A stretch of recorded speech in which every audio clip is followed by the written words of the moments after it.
Foi uma rebelião sangrenta. Milhares foram mortos, florestas incendiadas. Foi um inferno na terra. Os rebeldes eram um povo etnicamente misto conhecido como gauleses.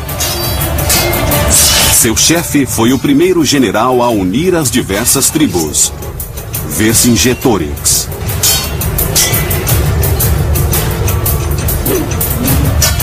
Seu oponente foi um dos generais mais famosos e cruéis da história antiga, Júlio César.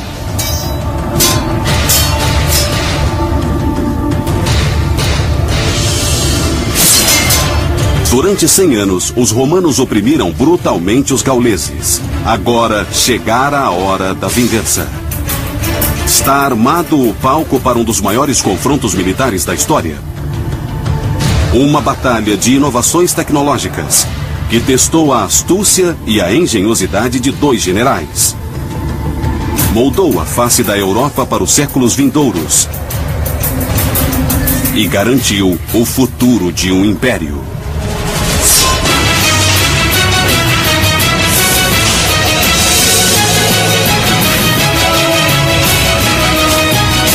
Batalhas antes de Cristo, o grande cerco de César.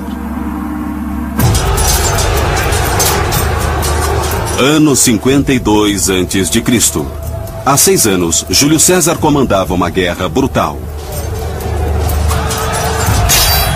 Seu objetivo era conquistar a Gália e transformá-la em uma província romana.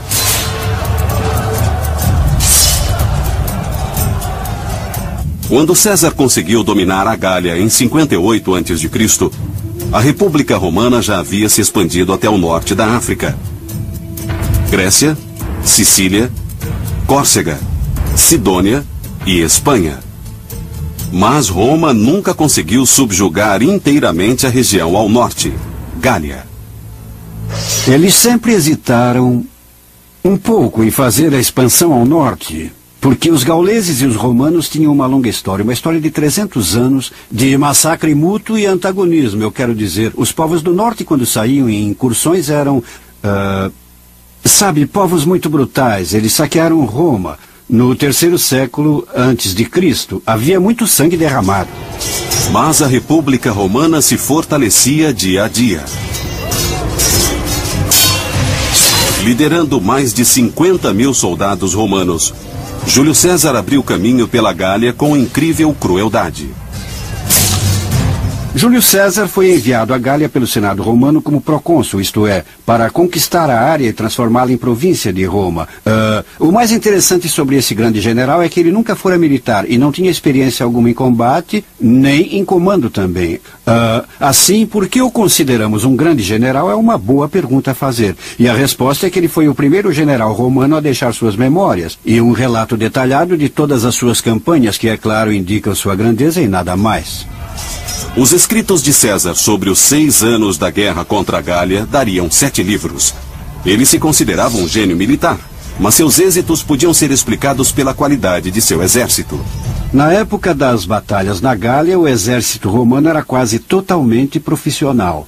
Antes de 100 a.C., sempre houvera um exército temporário, então era preciso convocar novos soldados a cada ano, treiná-los e colocá-los sob controle dos generais políticos, e isso criava problemas. Mas as reformas militares instituídas 50 anos antes de César chegar ao poder criaram um exército disciplinado e profissional.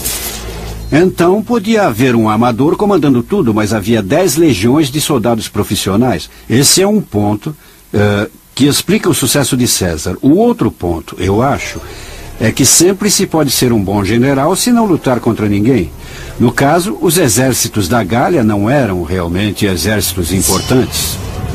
A Gália não era uma nação unificada com um exército nacional. Havia um conjunto de exércitos tribais que não tinham disciplina nem coesão. O problema fundamental na Gália é que ela era essencialmente uma área de 15 ou 20 milhões de pessoas, de muitos grupos étnicos. Eles lutaram contra os outros por gerações e nunca desenvolveram uma capacidade militar sofisticada. Porém, a conquista da Gália foi mais difícil do que César previra. Não era possível derrotar só um exército, vencer uma batalha e conquistar a Gália. Era preciso vencer muitos pequenos exércitos. César enfrentava cada novo exército gaulês com crueldade crescente. César comandou alguns massacres horrendos, típicos da brutalidade romana, para deixar claro que era ou a amizade romana ou o terror romano.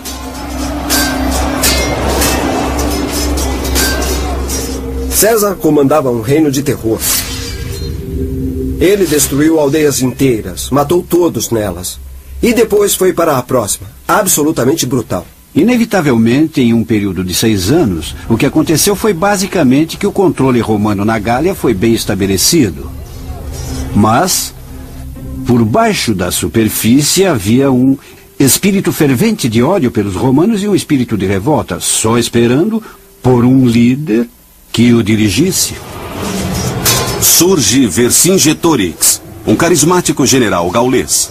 Como César, ele também tinha uma missão: unir as centenas de tribos de sua terra contra César.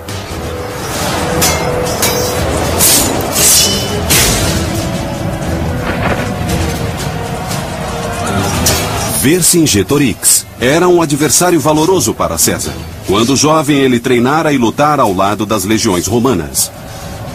Vercingetorix foi de fato um cavaleiro do exército de César antes das guerras gálicas. Ele sabia como o exército romano funcionava, conhecia sua força, conhecia as fraquezas. Ele era a pessoa certa, na hora certa, para enfrentar César.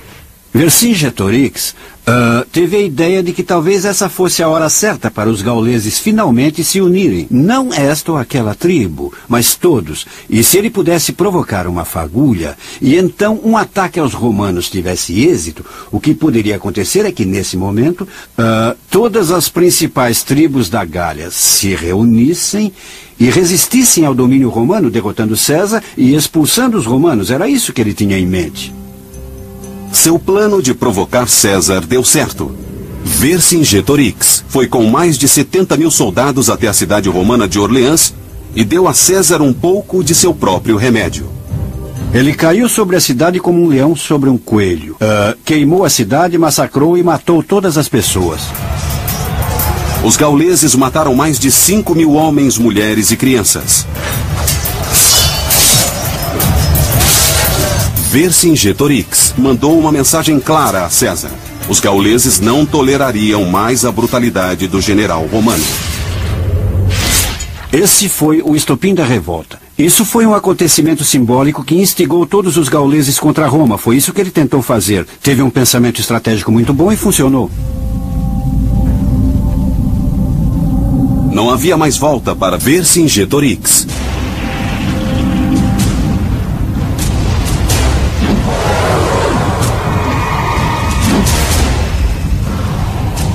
A revolução tinha começado. E ele e César estavam em curso de colisão. Mas Vercingetorix estava em vantagem.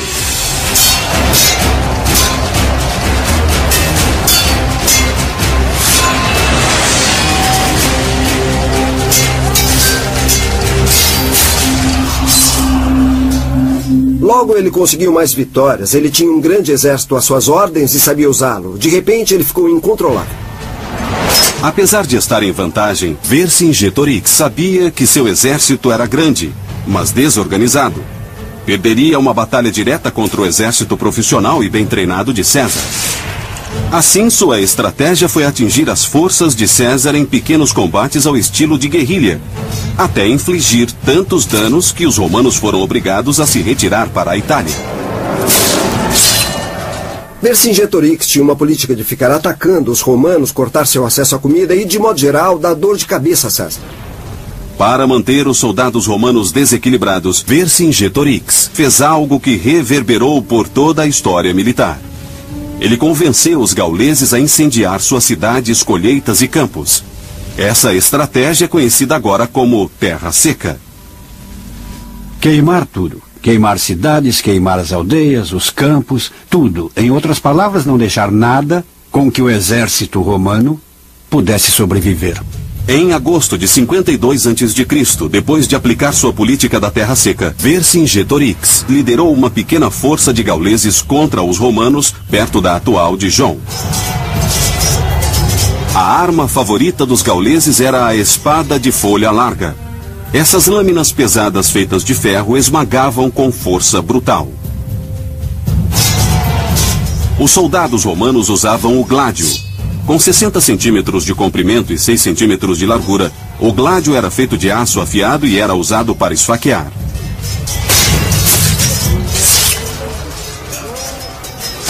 Depois de lutar por várias horas em Dijon, Vercingetorix, no verdadeiro estilo bater e correr, recuou e retirou suas forças. A estratégia dos gauleses parecia bem sucedida. Depois de Dijon, César se dirigiu para a fronteira italiana. Vercingetorix perseguiu-o, tentando impedir que César chegasse a Roma e conseguisse reforços. Ele levou seu exército ao sul para bloquear a meta de César, ir para a Itália, mas ele chegou tarde e César já estava ao sul dali quando ele chegou. Assim, ele estava atrás de César e não na frente dele. Ele tentou passar ao ataque e os romanos se viraram. Houve uma escaramuça, uma briga e os romanos se livraram. Nesse ponto, o que Vercingetorix fez foi dizer: está ficando difícil alimentar o exército aqui. Vou me retirar para a minha principal base de suprimentos. E se der certo, vamos parar um pouco. César irá para o sul e terminaremos isto no próximo ano. Esse foi um erro enorme. Calculando que César iria se retirar para Roma, Vercingetorix começou a levar o seu exército de volta a Alésia, uma cidade-fortaleza no alto de uma colina. Mas César não foi para Roma. Ele foi atrás de Vercingetorix. O que César fez, em vez de ir para a Itália, foi dar meia volta, matar os homens da retaguarda e perseguir os gauleses até a Alésia. Quando César atacou a retaguarda gaulesa, Vercingetorix e o resto dos gauleses fugiram para a pequena cidade murada de Alésia. Dias depois, os 50.000 homens de César cercaram a cidade. Isto é, os reforços não paravam de chegar. Um total de 10 legiões romanas de repente cercaram Vercingetorix. Ele deve ter pensado consigo mesmo: por que é que eu fui me enfiar aqui? Vercingetorix tivera sucesso na guerrilha contra César, mas estava cercado. E a pequena vantagem dos gauleses desaparecera completamente. Esse era o tipo de batalha de César, e ele iria realizar uma das operações de cerco mais fantásticas que o mundo antigo presenciou.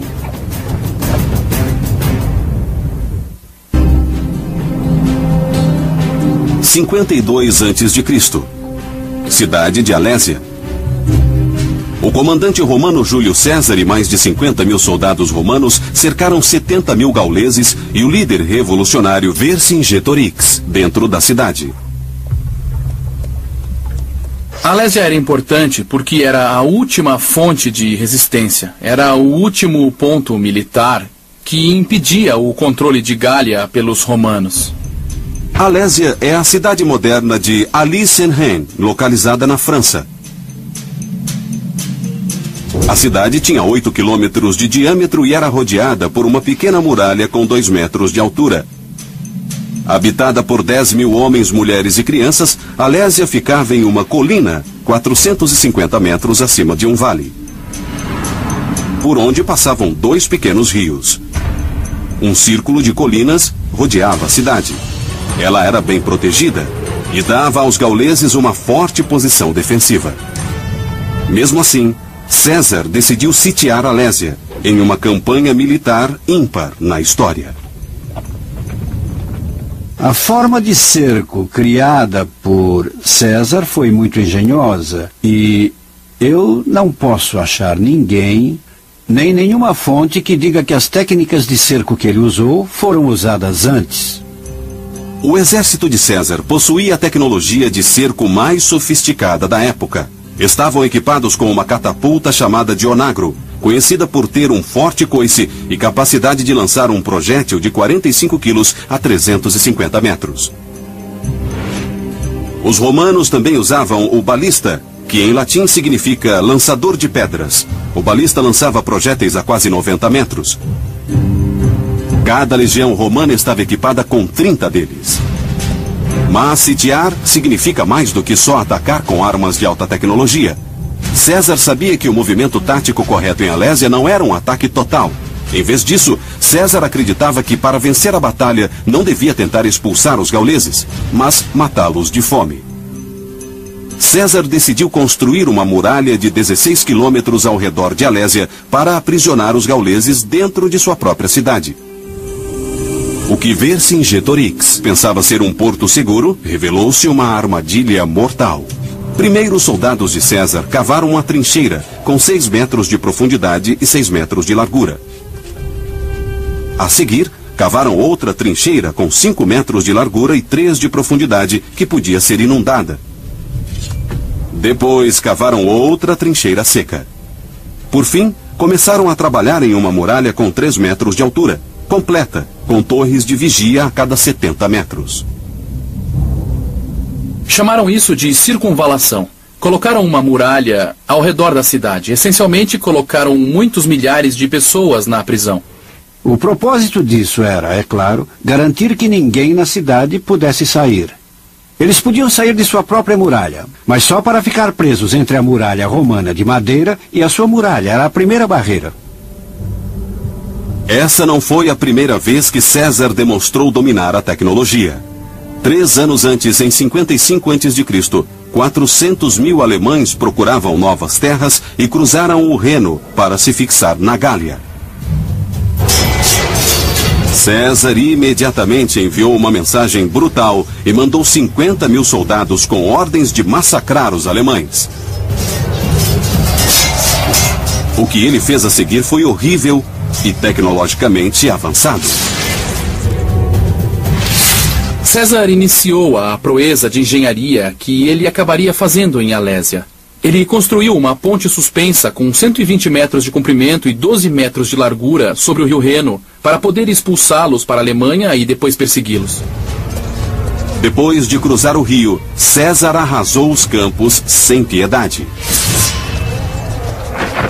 430 mil pessoas, homens, mulheres e crianças, sem sobreviventes. No ato deliberadamente calculado de ataque político pensado para mandar uma mensagem clara para os outros povos.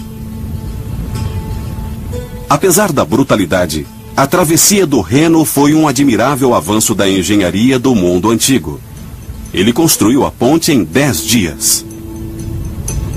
Foi incrível. Ele construiu com pilares, vigas e cabos. E o motivo de construir foi dizer aos alemães: vejam, o Reno não é uma barreira. Podemos pegá-los no momento que quisermos.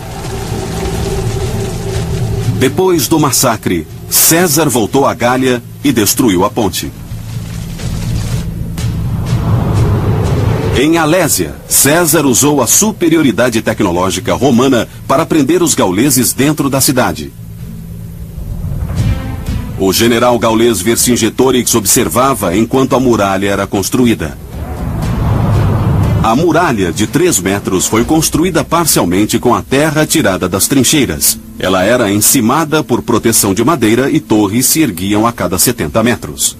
No alto de tudo isso, colocaram pontas afiadas, que era uma versão antiga do arame farpado para o caso de alguém tentar escalar esse muro. E, exceto por algumas áreas que tinham barreiras naturais, essa muralha rodeava completamente a cidade. Foi uma corrida contra o tempo. Quando César terminasse a muralha com quase 16 quilômetros de circunferência, ela seria impenetrável, prendendo toda a população da cidade de Alésia. Cerca de 10 mil homens, mulheres e crianças, além dos 70 mil soldados do exército gaulês. Vercingetorix tinha um pouco de carne e milho guardados em Alésia, mas isso não duraria muito. Os homens de César podiam entrar para roubar ou então comprar suprimentos, mas era mais fácil dizer do que fazer. Não esqueça, Vercingetorix tinha queimado quase tudo durante a campanha da Terra Seca. Vercingetorix sabia que o vencedor da batalha seria quem escapasse da fome. Então ele decidiu que sua única saída era tentar impedir a construção da muralha e não deixar que os romanos conseguissem alimentos. Se ele superasse César na cidade, Mais cedo ou mais tarde, o exército romano teria muita dificuldade para obter suprimentos e também iriam passar fome. O que ele tinha de fazer era continuar atacando o exército romano para impedir que armazenasse alimentos.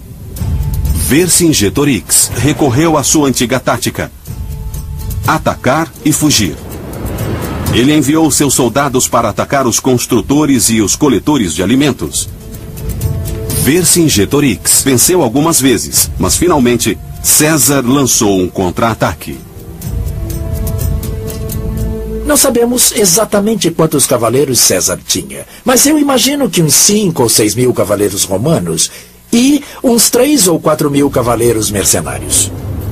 E rompeu uma batalha entre a muralha de César e Alésia. A cavalaria romana estava em vantagem e os gauleses retrocederam. Mas Vercingetorix ordenou que os portões de Alésia fossem fechados para proteger os gauleses da cidade. Perdas gaulesas bastante pesadas, homens sem seus cavalos tentando basicamente abrir um caminho para a cidade. Vercingetorix havia condenado seus homens à morte.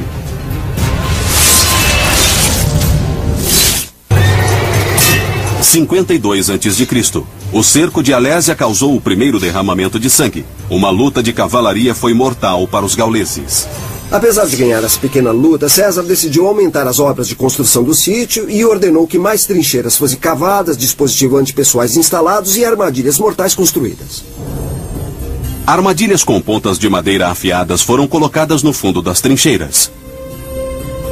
Farpas de ferro foram espalhadas diante das muralhas para furar os pés dos soldados e as patas dos cavalos. Havia fossos inundados, árvores derrubadas para criar obstáculos, e cobrindo tudo isso havia todas as armas de mão que eles tinham.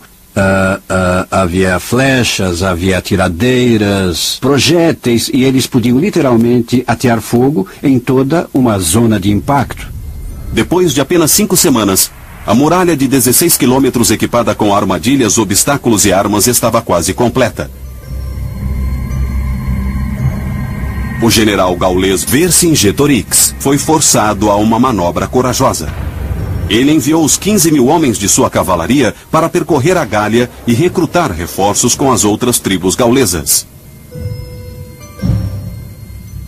Embora pareça um bom movimento, pense um pouco sobre isso.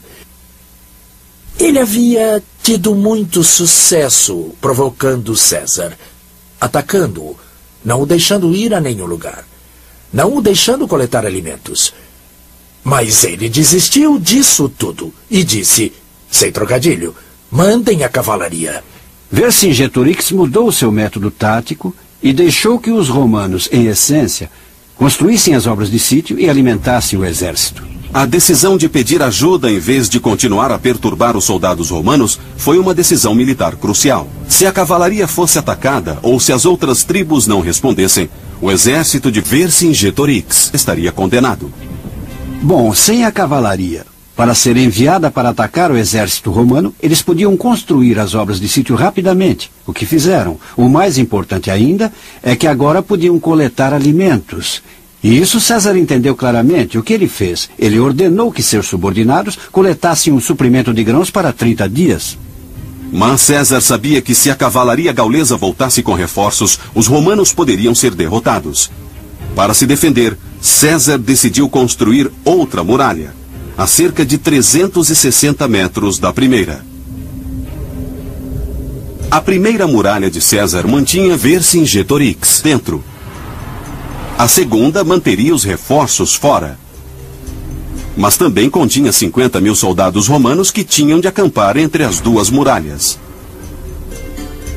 Fora dessa muralha de circunvalação, ele construiu uma segunda muralha de contravalação, que em latim é contrária. E essa muralha tinha 32 quilômetros. Assim, havia uma muralha dentro de uma muralha e uma cidade no meio, como se fosse, olhando de cima, como um bolo em camadas. Sem a cavalaria para perturbá-los, os romanos não tiveram dificuldade na construção da segunda muralha. Ela não tem vazios, exceto por uma pequena seção na base do Monte Ria, perto do local em que 2 rios cortam o vale. Com a construção chegando ao final, todos começaram a perceber que a arma que iria vencer ou perder a guerra era a comida. César sabia que assim que o resto dos gauleses chegassem, ele não poderia mandar seus homens coletarem alimentos. Enquanto isso, dentro da cidade, Vercingetorix controlava pessoalmente as rações de carne e milho. Depois de 7 semanas de cerco, os suprimentos na cidade estavam baixos e eles subsistiam com os alimentos armazenados antes do cerco. A água para os 100.000 homens, mulheres e crianças vinha dos pequenos rios e de poços. Existe uma história em que um dos homens da tribo de Vercingetorix disse para ele: "Nós vamos comer os soldados e os aldeões mortos. Podemos viver um bom tempo desse modo." Esse não teria sido o primeiro exemplo de canibalismo e nem o último. Pense no Bonaparte na história americana. Os livros de história antiga sempre chamaram os gauleses de bárbaros. Mas, obviamente, tinham alguma humanidade. Vercingetorix não permitiu isso. Vercingetorix sabia que havia muitas bocas famintas a alimentar. Ele criou um plano na esperança de salvar algumas mulheres e crianças. O que ele fez foi mandá-las para fora, para a muralha romana, dizendo essencialmente: olhe, deixe essas pessoas irem, será melhor, ou então tome-as como escravas. César rejeitou a oferta. Seus homens estavam à beira da fome, porque a terra ao redor de Alésia havia sido queimada por Vercingetorix. Ele não teve compaixão pelas mulheres e crianças gaulesas que tiveram de voltar à Alésia. Mas Vercingetorix também não as queria de volta. Tendo se livrado dessa grande quantidade de pessoas que não tinha mais de alimentar, Vercingetorix, então, recusou-se a deixá-las entrar na cidade, e as mulheres e crianças, em grande quantidade, ficaram presas entre a muralha da cidade e a muralha romana, onde elas simplesmente morreram de fome. Cerca de 3.000 mulheres e crianças ficaram presas na terra de ninguém, peões na luta entre Vercingetorix e César. Todas essas pobres almas só enfraquecendo nesse tipo de limbo. Elas estavam literalmente presas no meio dessa luta. Ninguém as queria. Mas Vercingetorix foi o primeiro a ceder nessa luta de vontades. Finalmente, os portões de Alésia se abriram e as mulheres entraram. César venceu a batalha de vontades. Assim, o líder gaulês, Vercingetorix, não pôde transferir o seu problema para César. E César lembrou às pessoas com que tipo de homem elas estavam lidando. O destino dos gauleses parecia sombrio. Mas 3 dias depois, o exército gaulês com 60.000 homens surgiu no horizonte.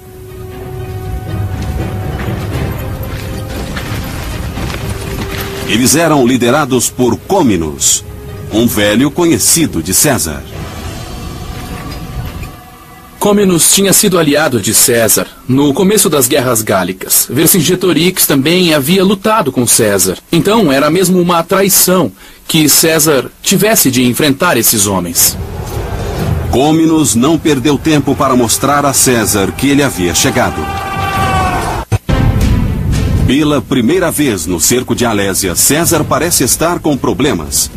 60.000 soldados gauleses liderados por Comminus chegaram para a batalha.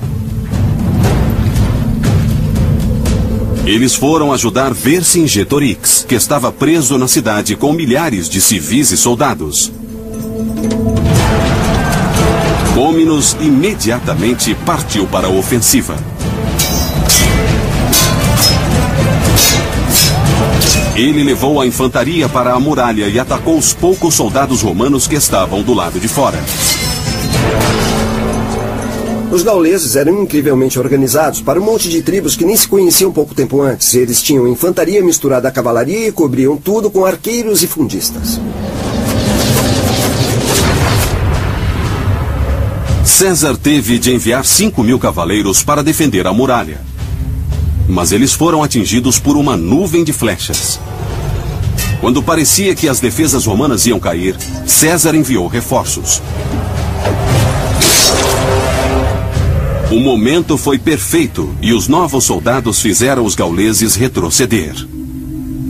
Apesar da incrível diferença numérica, César empurrou os gauleses de volta até as montanhas, massacrando os arqueiros que tinham apoiado a cavalaria gaulesa. A luta durou até o pôr do sol. E os romanos saíram vitoriosos. O primeiro ataque gaulês terminou em desgraça. A batalha era quase deles. Eles tinham 4 vezes mais soldados e não conseguiram derrotar César. Isso não era um bom prenúncio. Mas Vercingetorix não ia desistir tão fácil. De algum modo, ele conseguiu se coordenar com Côminos para lançar um ataque noturno contra as posições romanas. Sabemos pouco sobre como Côminos e Vercingetorix conseguiam se comunicar um com o outro. Talvez tivessem espiões que se esgueirassem, mas na batalha, duvido que se comunicassem. Era puro caos.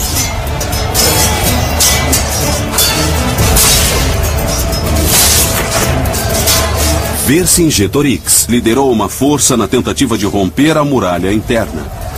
Côminos e seus homens tentaram escalar a muralha externa.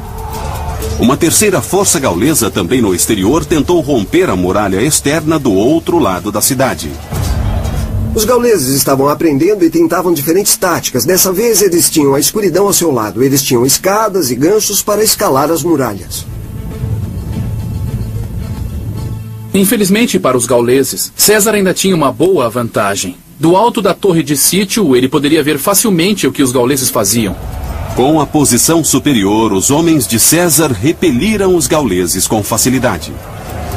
Eles estavam lançando flechas e também tinham um grande suprimento de pedras e varas afiadas. Eu não gostaria de alguém 3 metros acima de mim jogando pedras na minha cabeça. Eles tentavam encher os fossos e valas e ao mesmo tempo as pessoas jogavam objetos perigosos sobre eles. Entre as muralhas, Vercingetorix está sendo derrotado.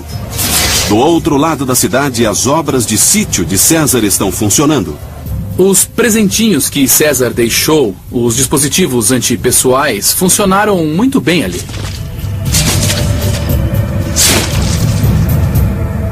Os homens não podiam dar um passo sem cair 3 metros sobre uma ponta ou prender a perna em um gancho.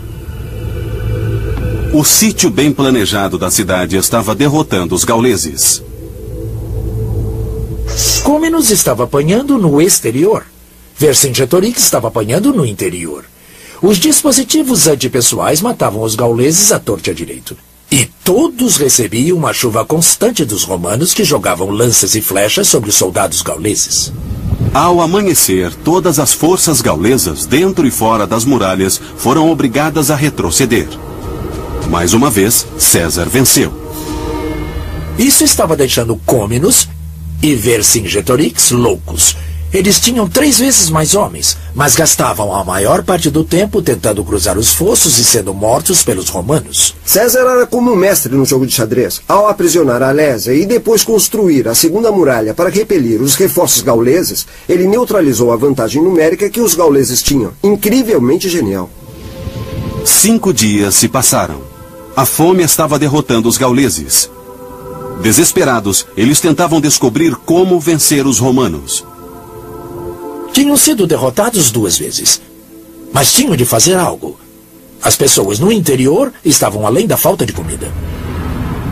Finalmente, os gauleses descobriram o ponto fraco na muralha romana perto do Monte Ria. Por causa do rio Oze, César não fechou completamente a muralha externa. Côminos pretendia usar essa passagem. O que eles fizeram foi se esgueirar na escuridão da noite para esse ponto fraco entre 2 colinas e se esconderem nos bosques. No dia seguinte, ao meio-dia, eles atacaram. Os homens de Côminos passaram pela abertura da muralha e arrasaram a infantaria romana.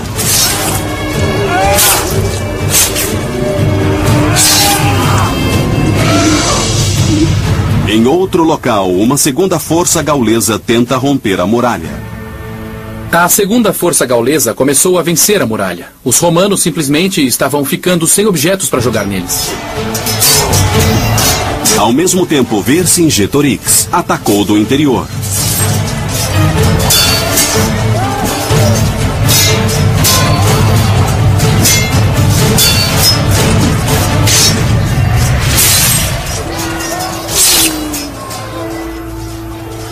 César, em sua torre de sítio, observou esse prolongado ataque triplo dos gauleses. Os historiadores debatem se César era mesmo um grande estrategista. Mas o que ele fez nessa batalha final foi como reger uma grande orquestra. César decidiu mandar 3.600 homens para reforçar as defesas na brecha da muralha. Ele ordenou que reforços da cavalaria dessem a volta para o lado noroeste para proteger o ponto fraco, mas ao mesmo tempo os gauleses enviaram mais de 20.000 homens para a falha na muralha. Mas veja bem, 20.000 homens não vão ajudar muito quando eles têm de passar por um espaço bastante apertado entre dois rios, enquanto são atacados dos dois lados por legionários e tem pela frente um fosso e uma muralha. César observou os gauleses mudarem de tática. Se não podiam atravessar a muralha, iriam derrubá-la. Nessa hora, estavam na muralha. Estavam arrebentando a muralha com ganchos especiais, feitos de ferro e projetados para rasgar as muralhas de cidades sitiadas. Tudo acontece ao contrário por causa das muralhas de César. Geralmente é a força conquistadora que usa os ganchos de muralha, não os defensores. A batalha é feroz em todas as frentes.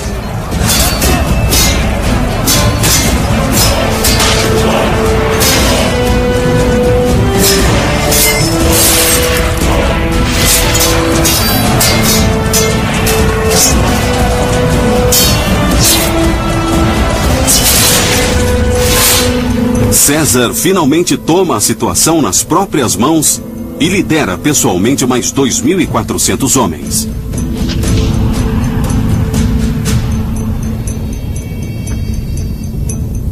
Ele assumiu o comando de 4 coortes de infantaria na luta e colocou seu famoso manto vermelho. Ele sempre achou importante que os soldados vissem seu comandante nas batalhas e liderou essas 4 coortes para o meio da luta.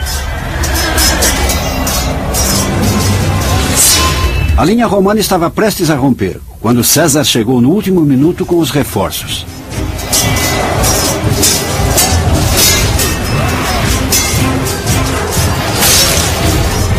E ali estava ele atacando os gauleses com seu gládio, massacrando-os totalmente.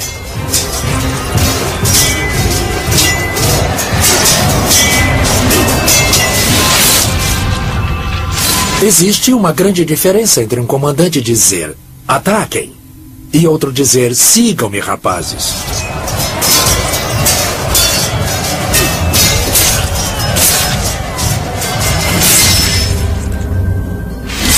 Patton usava um manto vermelho, só por causa de César. Depois de César chegar ali, os legionários romanos deixaram de lado todas as pedras, lanças e objetos que estavam jogando à distância e pegaram as espadas e só atacaram os gauleses.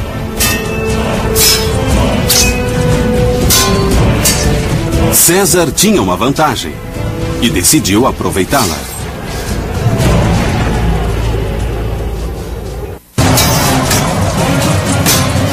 Com mais de 2 meses do cerco de Alésia, Júlio César, usando seu famoso manto vermelho, liderava seus homens em batalha contra os gauleses.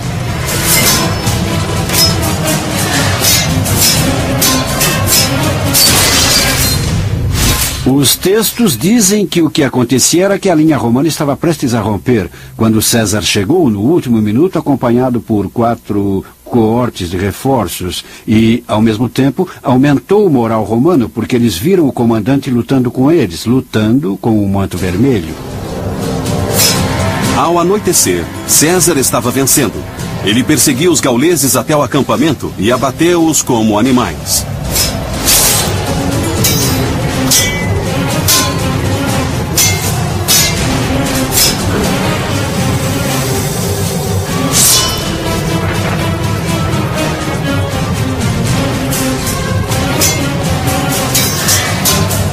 Apesar da derrota iminente, Vercingetorix continuou a lutar.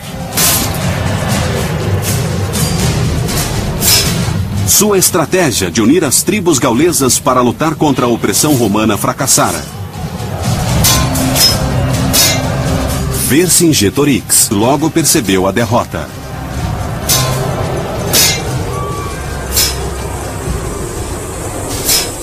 Então, enviou uma mensagem desesperada às outras tribos da coalizão.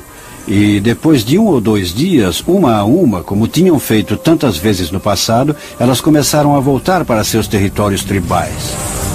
Até mesmo Vercingetorix entendeu que o jogo havia acabado. E foi ele quem tomou a iniciativa de abrir as negociações com os romanos. César era famoso por massacrar tribos inteiras. Mas, inesperadamente, depois dessa batalha, ele decidiu poupar os guerreiros gauleses. César foi muito tolerante. Muito fora do comum para um homem que era famoso por aniquilar tribos inteiras. Talvez ele sentisse que, para manter os rebeldes calmos, teria de mudar de tática. Não sei, talvez ele até tivesse um novo respeito pelo modo como lutaram as batalhas. Mas é claro, Vercingetorix tinha começado isso. Ele tinha que se tornar um exemplo. 2 de outubro de 52 a.C. Depois de quase 2 meses de luta, Vercingetorix finalmente se rendeu. Vercingetorix pôs sua melhor armadura, passou pelo portão e foi direto a César. E aos milhares de romanos atrás dele. Dá para imaginar a cena. Ali estava o homem que ousara desafiar César, ficando face a face com ele.